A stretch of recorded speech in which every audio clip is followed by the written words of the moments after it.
So what I'll go ahead and do is end with the brachial plexus. And how many people love the brachial plexus, right? Yeah, that's why you're still here and half the audience left, because you love the brachial plexus, right?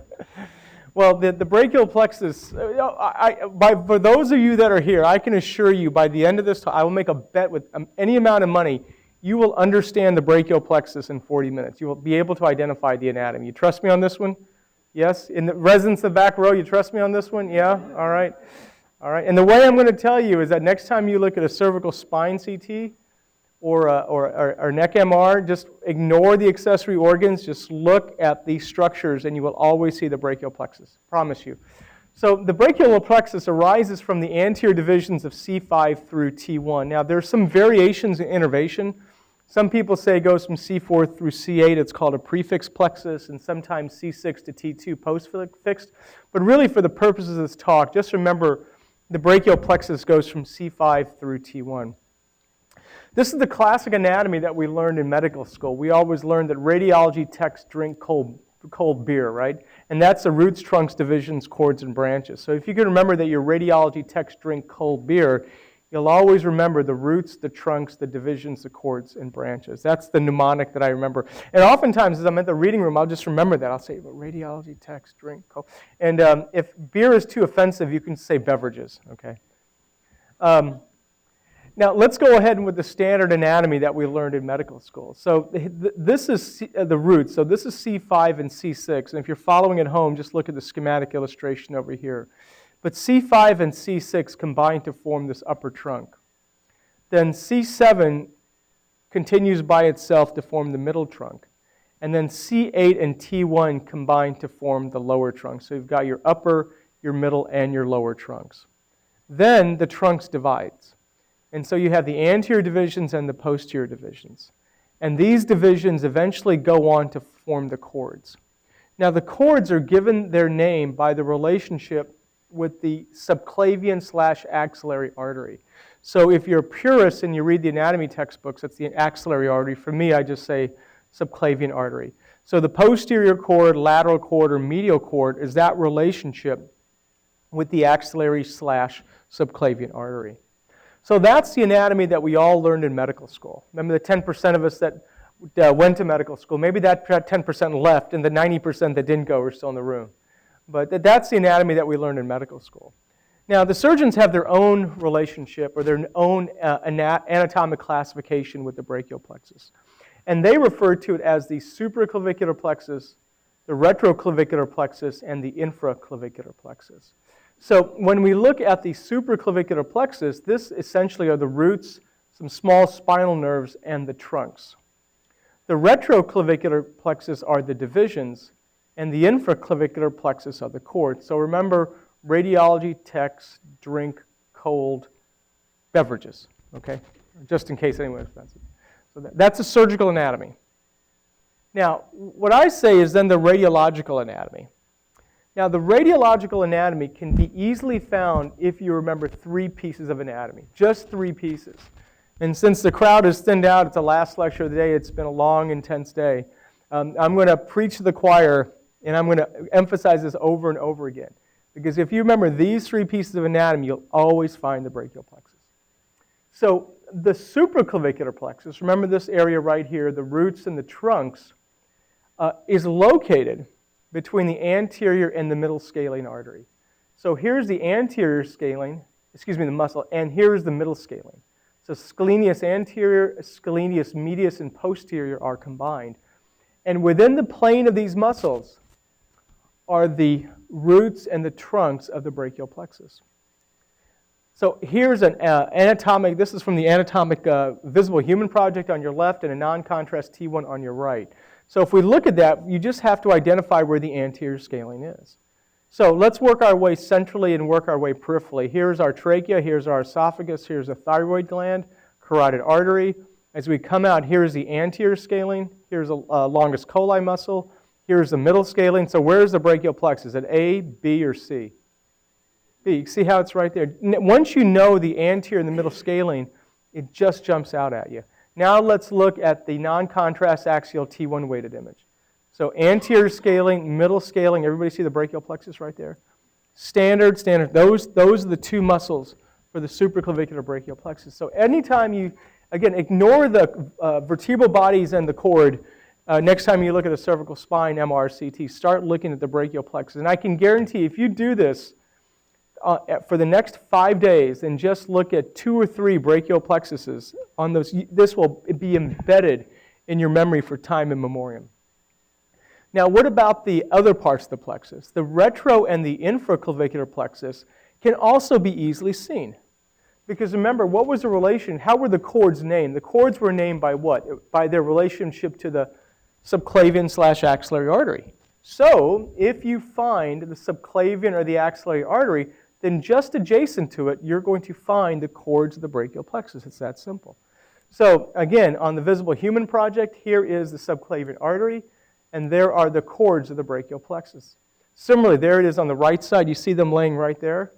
And then on this non-contrast coronal T1 weighted image, here's the subclavian artery. And just like pieces of linguine and spaghetti, there are the cords abutting the brachial plexus. So one of the things when I first learned the brachial plexus, or I should say when I first didn't learn the brachial plexus as a resident, and bless my attending's heart, great folks, and they were trying to teach me the brachial plexus, and they first said, here, it's on the sagittal anatomy. It's always on the sagittal anatomy. I didn't even know the axial anatomy that well, and now I have to transfer it to the sagittal anatomy. Once you understand the axial anatomy, and you know the anterior scaling, middle scaling, the subclavian artery, then I think the sagittal image makes more sense. So here's the sagittal images. Here's anterior, here's posterior. So this muscle right here is what? Coming down. That's the anterior scaling. What structure is this right here? Subclavian artery, and just adjacent to it are the cords of the brachial plexus. Everybody see that? Now, what's this guy right here? Yeah, jugular vein, and this is what? The clavicle, right? It's always scary to me back, remember when, well, gosh, when I was in medical school, they used to have us try to put central lines in the VA patients. Remember those days? And we'd put them in reverse Trendelenburg, and we'd have them do a Valsalva. And they would say, oh, it's easy with the central line. Just poke it behind the clavicle. And I'm so glad I didn't know what the hell I was doing, or I didn't know exactly where the lung was in relation to the subclavian vein, because it's easy to drop a lung, right? Sometimes it's better what you don't know instead of what you know. So what are some symptoms that go with brachial plexopathies? Well, a brachial plexopathy is defined as supraclavicular or shoulder pain. It's worsened by palpation or shoulder movement, and occasionally it can be associated with a palpable abnormality. Now, sometimes you can localize it. And if you have a brachial plexopathy associated with a paralyzed diaphragm, that typically means involving the phrenic nerve, so that indicates something in the upper plexus. Whereas, as we'll see, the Horner syndrome goes from C7 through T1, and that indicates something in the lower plexus. There are various causes for brachial plexopathy, and the first one that we'll talk about is traumatic causes of brachial plexopathy. I think there was someone that I was talking to earlier about when to perform imaging in brachial plexopathies. So hopefully I can answer that question. Brachial plexopathies can be due to vehicular injury or a birth injury. In fact, up north, snowmobile injuries would count as a vehicular injury, right? So what are some birth trauma things? Well, the most common cause of brachial plexopathy is the Erb's palsy. So how many people have recently delivered a baby? Everybody? It's been a while, right? So the Erb's palsy is a shoulder dystocia that's caused by an injury to C5 or C6. So what does a shoulder dystocia mean? So those of you who remember delivering a baby, right? The head comes through the vaginal vault and the shoulder gets stuck. So you're trying to gently pull, yank, or whatever, or encourage the head to come first. You can tell I haven't delivered a baby in a while. And then the shoulder gets caught, so you have this, this stretching motion. One day I'm going to give myself a Erb's palsy by doing this. But this stretching is what causes a C5 or C6 injury. And this results in adduction, internal rotation, and forearm pronation, as is seen on the illustration here. A Klumpke's palsy. The Klumpke's palsy is due to shoulder stretching, and it's typically due to involvement of C7 through T1. Now, what do the patients also have if there's an injury to C7 through T1? They have what syndrome then? The Horner syndrome, exactly right, because that's where the cross innervation comes in. Now, what happens in a Klumpke's palsy? Well, this is, and again, in the days of yore, when giants walked, when we would do a vaginal delivery when the baby was breech, right? So the bum would come out, but this time the stretching was this way. So the tail would come out and the stretching was this way. But we don't see Klumpke's palsies very often now from birth, right? Because now what happens if the kid's in breech? They have a cesarean section. So this one, in a way, is almost more for historical perspective. You can still see a Klumpke's in some type of injury, a vehicular injury or something else, but not necessarily due to a birth injury. What about a total plexus injury? Well, this is the vehicular trauma. There's complete arm paralysis. The sensory symptoms are gone, and there's no reflexes. So how do you work it up? So I have to admit, I went under an evolution here. Because when I was a resident, we were shifting from CT to MR. And we would do a lot of CT myelograms as a resident. Again, this was years ago, like 88 to 92. And so towards the end of my training, we were doing all MR. And when I was at UNC, my first faculty position, we were doing all MR. But then when I joined U of M in 2001, we had some pretty senior neurosurgeons, and they all wanted to do CT myelography. So I went from doing MR back to CT myelography. And, I kind of groused a little bit because you have to do an LP and so on and so forth. But, one thing about CT myelogram, if you really get beautiful images of the ventral and the dorsal roots. So if the intent is to evaluate the roots to determine whether there's an avulsion, CT myelography is actually a pretty elegant study. In fact, here on the right-hand side, you can see the ventral and the dorsal roots, but on the left-hand side, you can see that the roots are gone, and there's your pseudomeningocele. And if I recall correctly, there's another one. See, the ventral and the dorsal roots are intact on the right side. There's no roots on the left-hand side, and look at that pseudomeningocele on the left-hand side. So CT myelography is really a lovely way, if you still wish to do it, in order to look at the exiting roots from the spinal cord. Well, this is a patient that had a shoulder dystocia. This was a kid, a newborn, and instead of doing MR, they asked us to do a CT myelogram. And again, you've got the newborn kid, got to be 6 weeks old or something, can't move their arm, and there you are doing an LP. It's a little bit daunting. You have to remember there's not much room in the spinal canal, but on the other hand, there's no degenerative disc disease in a six-week-old either. So actually accessing the CSF is pretty easy, so it doesn't take long to do. You just want to use just a little bit of contrast, but again, the images are pretty excellent, very elegant in order to look for these various pseudomeningoceles.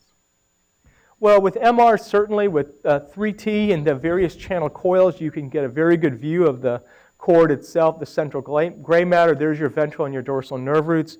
So certainly now with the regular T2s, or you can do some, again, elegant imaging with the heavily T2-weighted images, you can get beautiful evaluation of the exiting nerve roots as well. One thing I'll caution you is that we're all under pressure to do more with less, right? Cut sequences, cut sequences, cut sequences. And, we need to perform best practices. We need to get standardization. We need to customize. We don't need to do, I think in this day and age, the full menu on the routine patients. But having said that, we have to be cautious that we don't cut too much, because this was a patient that had a left-sided shoulder dystocia. And you may not be able to see it on the T1s, but you always have to make sure that as you're optimizing your sequence, you have some type of T2 sequence or a gradient echo sequence, as is seen here, because certainly the pseudomeningocele is easy to see on the gradient echo images than the T1 weighted image. If you do have a chronic dislocation or a disruption, you can have retrograde Wallerian degeneration, and this patient had a chronic brachial plexopathy, and eventually this migrated to involve the left hemicord, and here we can see the atrophy of the left hemicord. So this was a patient, both these patients had total plexus avulsions. And the issue is first of all, what do they look like and when do you do your imaging study? I personally don't think you need to do your imaging study right away because you have to let some of the swelling resolve and the patients have to be stable, et cetera. They're not going to fix it immediately. But realize when you're looking at total plexus avulsions, you tend to think that the brachial plexus is like the linguini, right? And what you would think you would see is you take the linguini and you stretch and you break it, you're going to have the little things flapping in the breeze. But that's not the case. In fact, the brachial plexus is surrounded by a very thick, intense, and durable perineurium. So if you have a total plexus avulsion, because of this thick, fibrous perineurium, you're not going to have the things flapping in the breeze. Rather, what you'll end up having is this diffuse sausage-shaped hematoma along the course of the brachial plexus. So if you see this hemorrhage, or see this soft tissue that's extending along the course of the brachial plexus, that's the imaging findings that we see in a total plexus avulsion. Similarly, this was a patient that had another total plexus avulsion. This is a stir image. Notice the normal appearance on the right side. And again, all of this is edema extending along the course of the brachial plexus following a severe injury. And this was the radiological correlate to this patient that had a clinically diagnosed total plexus avulsion. Well, what about other etiologies? How about vascular compressions? So this patient presented with a right-sided brachial plexopathy. And this patient has, we used to say in North Carolina, had lead poisoning. You know what this is right there? There's a bullet, right? So got shot, developed an aneurysm, and all of a sudden developed a right-sided brachial plexopathy. So what's the cause of the brachial plexopathy? It's this aneurysm that's compressing on what? The brachial plexus. Why is that the case? Because where do the cords of the brachial plexus run? They run right along the subclavian, the axillary artery. So Matt Morrow, at the time, who's now chair at UNC, was a colleague at that time, just went in there and put a stent in and collapsed the aneurysm, and the patient's symptoms resolved. How about this case? You know, I love the head and neck surgeons. They're all terrific. They tend to see a mass, and the first thing they do is, well, we need to make sure it's not a tumor, so we end up sampling it, right? So you see this mass involved in the right supraclavicular area, and something's not right here. It's a non-contrast T1 weighted images. So is there something here in the finding that says, now hold on for a second, let's take a look because it could be something else. Anything about the signal here? What's that? Yeah, it's increased signal. So then when you look at the sagittal images, what's the cause of the increased signal? What is this right here?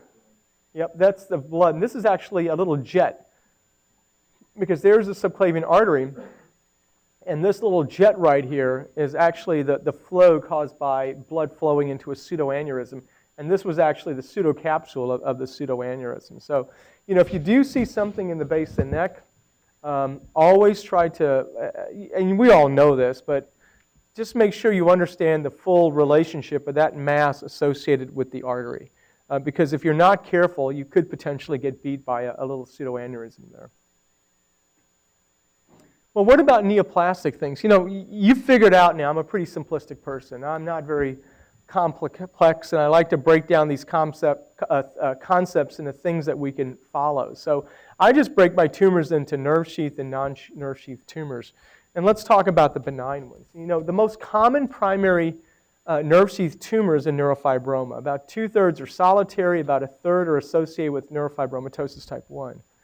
And the key thing here is that neurofibromas are unencapsulated. So if I showed a histologic specimen of a nerve, there's a Schwann cell surrounding the nerve, but the nerve itself comprised of little neurofibrils. It's almost like in the days before wireless communication, the way that we would run cables connecting the transatlantic, you'd have these cables coming through that had this thick protective layer as they ran in the bottom of the ocean. Think of that protective layer as Schwann cells. And each individual cable running through tells you how old I am, right? Each individual cable running through is a neurofibril. So a neurofibroma is enlargement of each one of those individual neurofibrils that's encased within the Schwann cells. So this is what we mean by unencapsulated. These are not encapsulated, so the surgeons have a hard time resecting these, especially in the larger nerves. On CT, they tend to be iso to hypointense with muscle.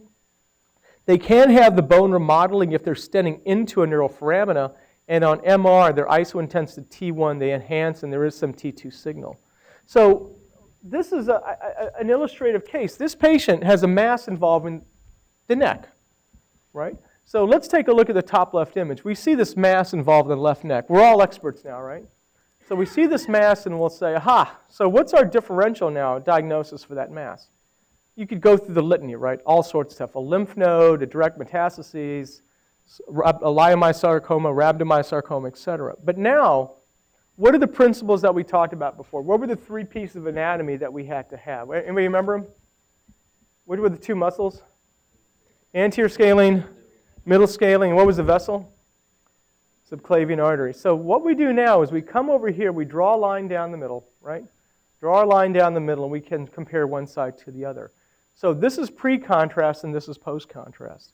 So we have to engage ourselves and to figure out where the scalene muscles are. So if we look at this image on the bottom left, this is what muscle located here? Anterior. What muscle is back here? Middle. And so where's the brachial plexus going to be? It's going to be right in here, right? Now look at the opposite side. What muscle is here? And which way is it displaced? Yeah, exactly. What muscle is here? And where is this displaced? So where does this mass have to be arising from? It has to be arising from the plane between the anterior and the middle scalene muscles. See how the anatomy helps you out? And then when we go to the contrast-enhanced T1 weighted image, again, there's the anterior scaling, there's the middle scaling, and now we can see the two round enhancing little balls right here between the two planes. So that tells you you're dealing with some type of nerve sheath tumor. Could it be a Schwannoma or neurofibroma? Absolutely. But you're dealing with something that's arising from the brachial plexus. And this image here, a little bit higher, you can see the mass extending into the neuroforamen. Another example here, you look at this, and I would bet earlier you would say these look like lymph nodes. All these things right here look like lymph nodes, but again, go to your anatomy. This is a complex area. Don't knee-jerk these things. Understand the anatomy. And when you understand the anatomy, what you see is that the anterior scalene muscle is being displaced anteriorly, middle scalene is being displaced posteriorly, and because this is arising between the plane of these muscles, it's got to be something arising from the brachial plexus. And in this particular case, it's a neurofibroma. And in fact, this patient had NF1, and here you can see the sausage-shaped dilatations of the nerve roots. These are all individual nerve roots leaving the spine, and one of the most dramatic cases that I've seen of plexiform neurofibromas involving C5, C6, C7, T1. Well, Schwannomas, look, they look exactly like neurofibromas. There's really nothing different to it. But they are encapsulated. So remember those transatlantic cables that I was talking about? That sheath surrounding the transatlantic cable is a pretty good analogy to a Schwann cell. So these, for Schwannoma, so these are encapsulated lesions. And what the surgeons have told me is they can go in and they're on the surface, they're not involved in the internal neurofibrils, and then the surgeons can go in and they kind of, if you will, pop out. They're very, very easy to resect because they're eccentric. Exact same slide I showed for neurofibromas. They are essentially indistinguishable. But here's an example of a Schwannoma. So you look at this and you say, well, there's a mass on the right side. But again, you have to break it down. I'm going to draw my line down the middle again, compare one side to the other.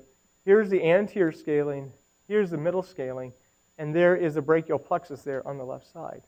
Now on this side, you have to look.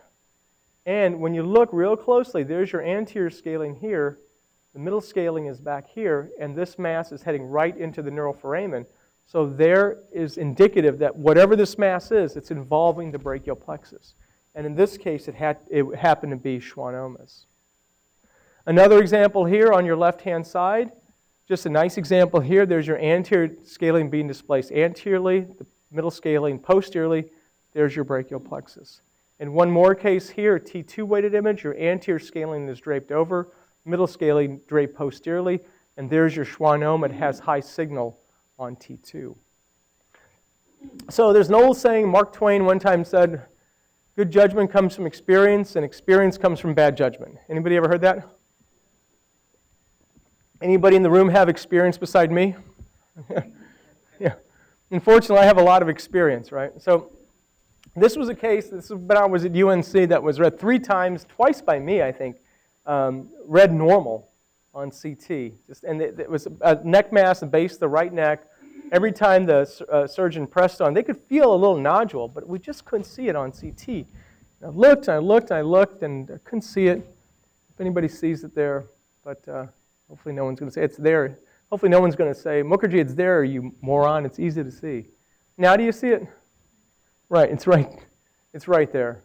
So there's the anterior scaling, middle scaling. If we go back in the retrospectoscope, it's right there. But it certainly does tell you that the conspicuity of the smaller lesions are easier seen on MR than CT, and this turned out to be a little Schwannoma. Now, what about neurofibrosarcomas?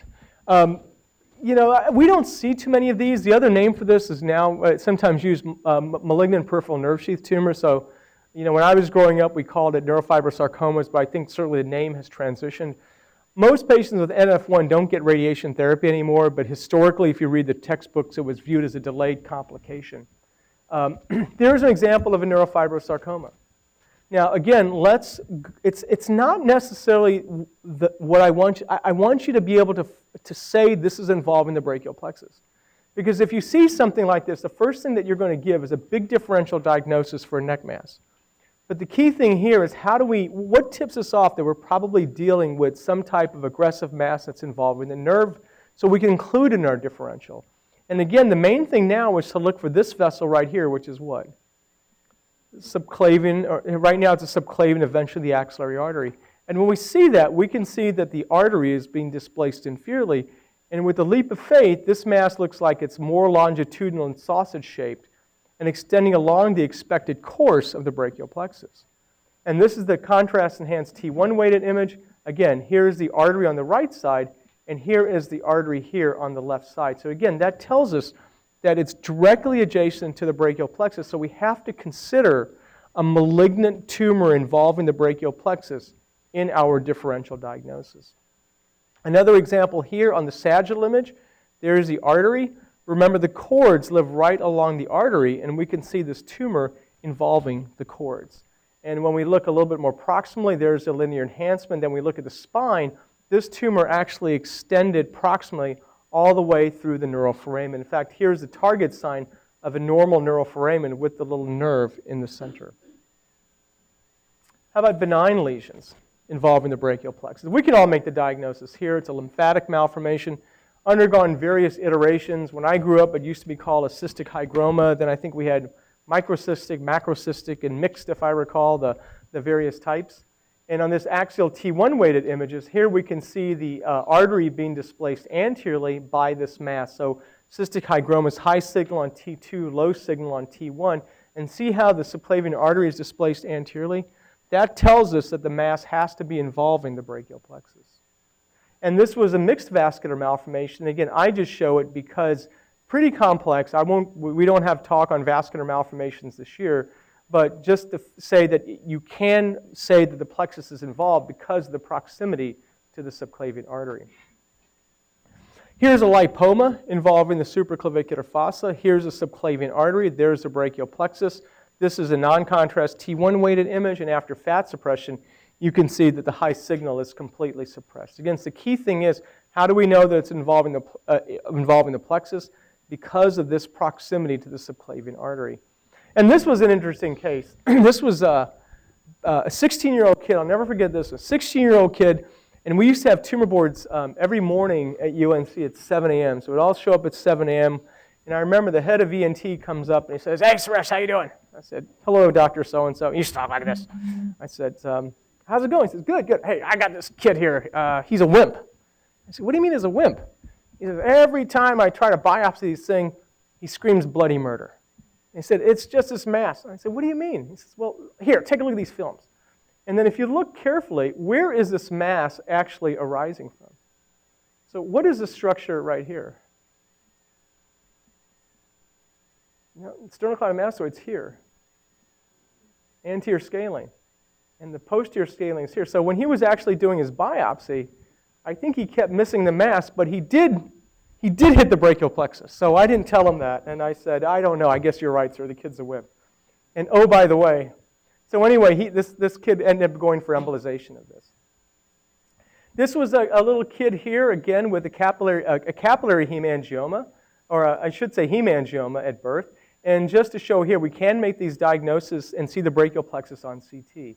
We just have to tease out the anatomy. So here's the subclavian vein, here's the subclavian artery, and right behind the subclavian artery is the brachial plexus. Everybody see that here? And right behind it, all of this extension, this is a huge hemangioma, huge hemangioma. But again, something this complex, literally what I do, I see something like this, I take a deep breath and I said, let me tease out the anatomy and just step through the anatomy. Because if you try to pattern recognize it, it's not going to happen.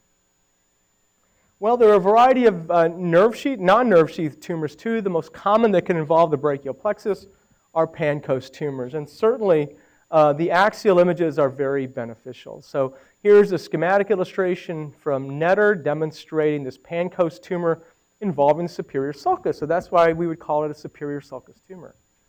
So the expected spread patterns in the illustrations is that the superior sulcus tumors extend into the supraclavicular fossa and then begin to encase the various components of the brachial plexus, which is what we're seeing here.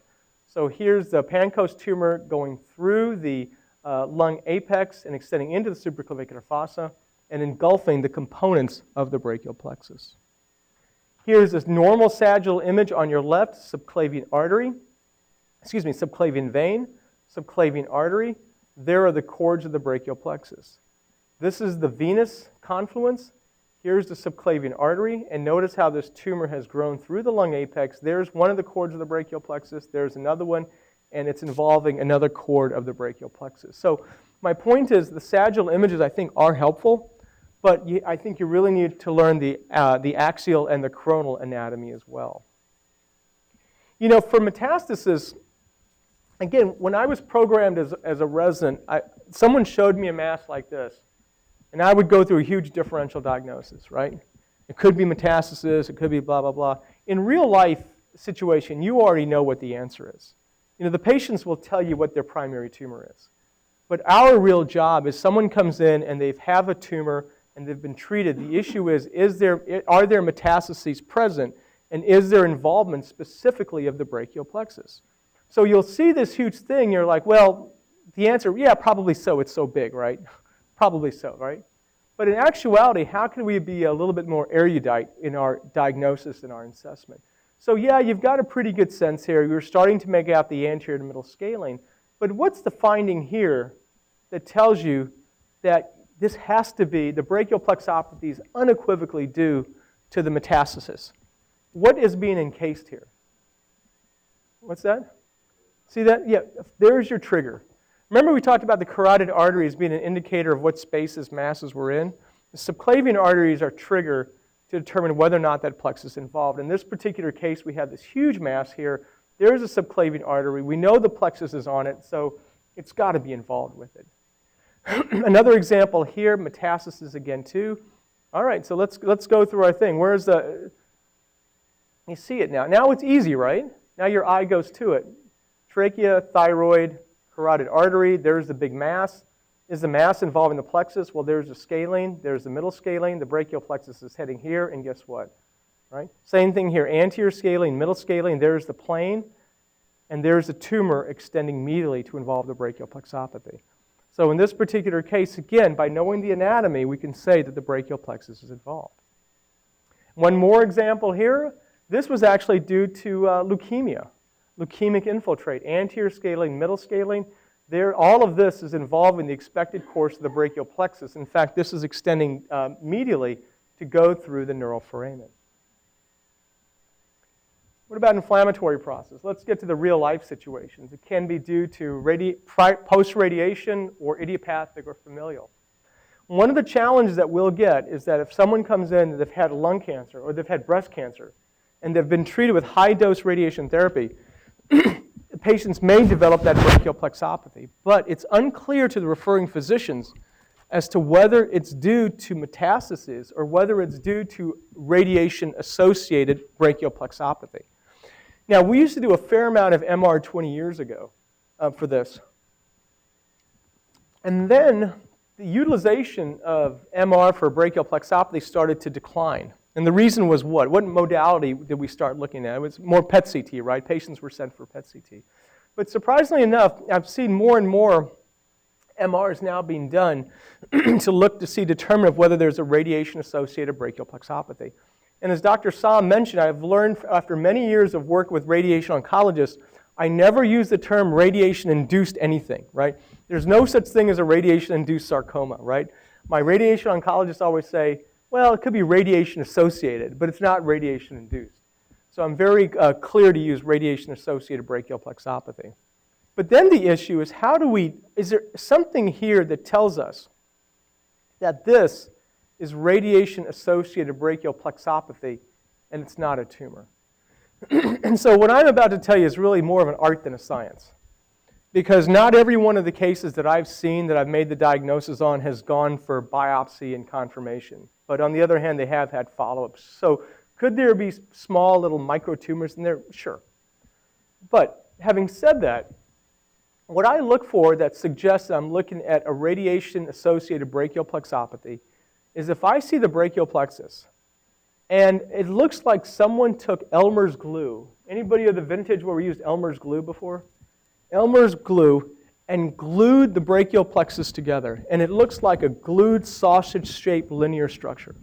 If I see something like that, and the patient otherwise has no evidence of disease anywhere else, and you go back and you look at the ports, and this part of the plexus was included in the ports, then for me, I'm very comfortable suggesting the diagnosis of a radiation-associated brachial plexopathy. If the referrings want to go in there and biopsy, have at it.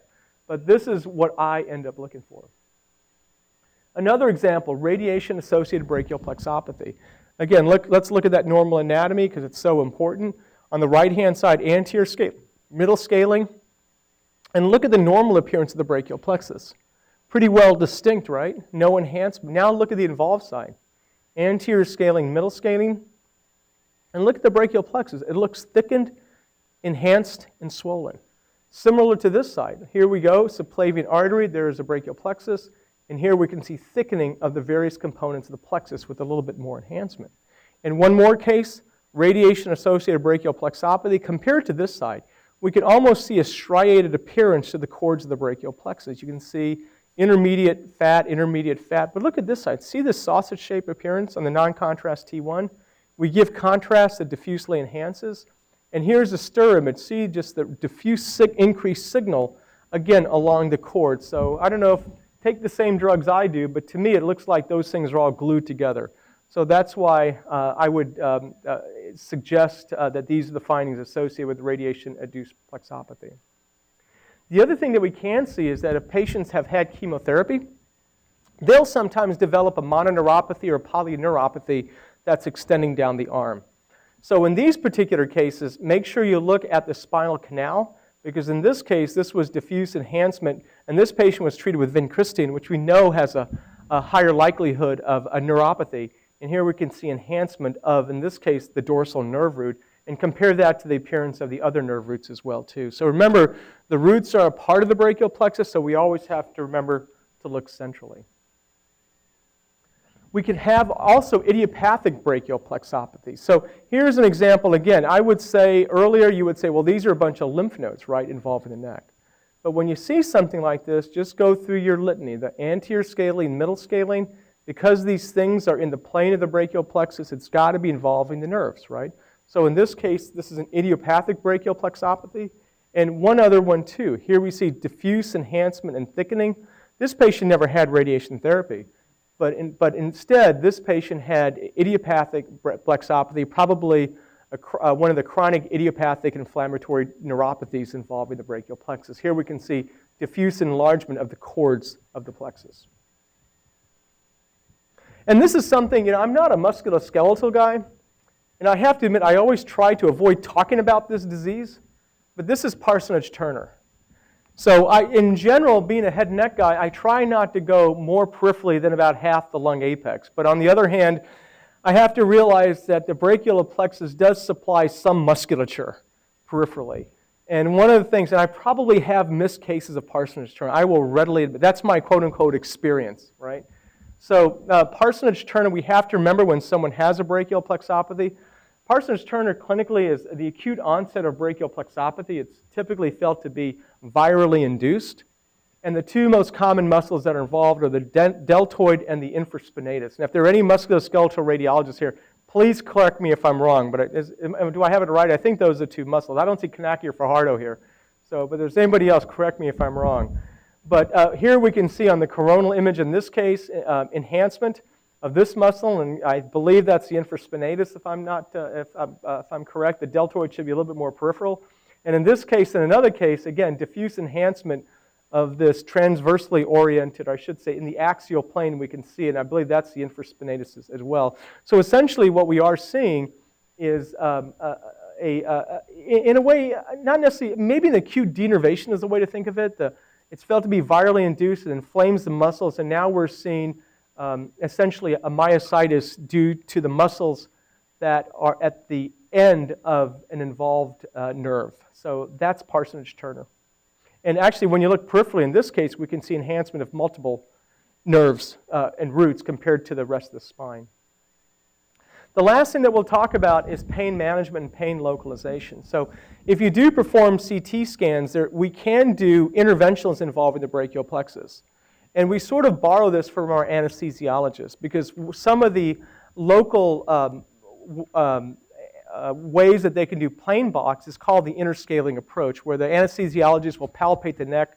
They can feel the anterior and the middle scalene muscle. They can put the needle between the two muscles and do a nerve block. We can essentially do the same thing by CT. So for instance, this is how we do this. There's the anterior scalene, middle scalene. We can place our needle right between those two muscles. We can inject, in this case, a little lidocaine and with contrast so we can see the flow of this. And this patient actually had a C6 mononeuropathy. And the surgeons didn't want to go in and do a foraminotomy until they were convinced that, yes, indeed, this was the exact level. So we just put 1 or 2 cc's, actually 2 or 3 cc's of a mixture of lidocaine and contrast, and the patient's pain resolved. So that was felt to be a positive test, and the surgeons went in and did a foraminotomy. You can also do it for neurolytic therapy as well, too. So, we do neurolytic therapy. Some of you may be doing for pancreatic cancers like a celiac plexus block. Well, we can do the same thing for a brachial plexus block. We just have to be a little bit careful. So now we're all experts. Here's the subclavian artery, and you can see the brachial plexus. Isn't it jumping out at you right now? Now on the left-hand side, you can see the subclavian artery, and how do we know this mass is involving the brachial plexus? Because the mass is completely encasing the subclavian artery. I hope it's not too dark there. It's a little darker slide, but it's encasing the subclavian artery. So what did we do in this case? We placed the tip of the needle between the anterior and the middle scalene muscle, and we injected a phenol mixed with lidocaine, and we carefully watched this. Obviously, you want to be very careful because it's a non-reversible sclerosing agent. So we wanted to make sure nothing trickled through the neuroforamen at all, but in this particular case, the patient was requiring very, very high doses of morphine. It made it a very difficult lifestyle. But afterwards, and this was a palliative case, we were able to reduce the amount of morphine the patient was given and made the patient more comfortable. So it was more palliative in nature. But the point is, you can perform these aggressive procedures if you understand the anatomy. The anatomy is key. So in summary, what I've tried to do over the last 45 minutes is talk about the anatomy of the brachial plexus. And here's your mantra. So tomorrow when you go to church and you're in the pews, you just repeat anterior scalene, middle scalene, subclavian artery. That's your roadmap, and you will always find the brachial plexus. I would encourage you for the next week or so, 5 spines, just look at the anterior scalene, middle scalene, subclavian artery, and you will always be able to find the brachial plexus. And then we talk about trauma, neoplasms, inflammation, pain management. So thank you for your attention. I want to thank all of you all for supporting the course. I hope you had a good time. I read every single evaluation and your comments, and we use what you say this year to help plan our course for next year. So thank you very much for your attention, and safe travels.